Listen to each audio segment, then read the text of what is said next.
سلام البنات، واش راكم؟ ان شاء الله تكونوا كامل مليح. مرحبا بكم في الشان ديالنا.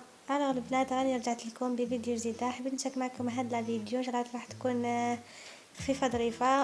هاد لا فيديو البنات راح تكون عباره عن تحضير لانيفيرسير تاع ماما. ربي يحفظها وربي يطول لي في عمرها ان شاء الله والعقوبه ل100 سنه. فوالا البنات، هنا كنا بدينا نوجدوا لانيفيرسير تاعها، وكان انيفرسير بزاف هايل. اجواء عائليه بزاف هايله، يعني توحشنا هكذا اللمات يتو. فوالا البنات، هاوليك واش وجدنا كامل، وهذا لو كادو اللي ديتو. فوالا البنات، وجبنا من كل حاجه شويه شويه. جبنا مكسرات وجبنا الياغورت ودرنا سلطه دو فروي، لي بونبون. فوالا هذه هي كانت هكذا بسيطه. درنا لها المهم درنا لها اون سوربريز، فرحت بزاف، كانت بزاف فرحانه. وهنا بدينا نوجدوا لانيفرسير.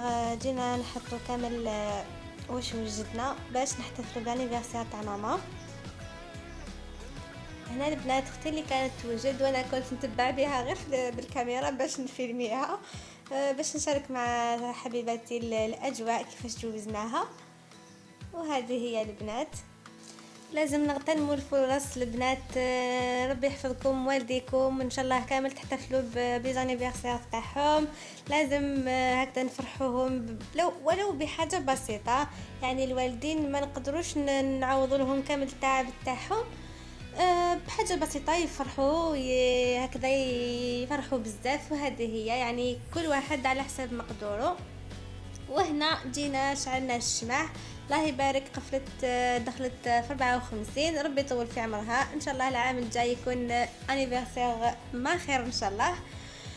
وهذه هي البنات، ان شاء الله على فيديو تنال اعجابكم، وان شاء الله راح نرجع معكم البنات بفيديوهات وروتينات يعني ووصفات صيفيه.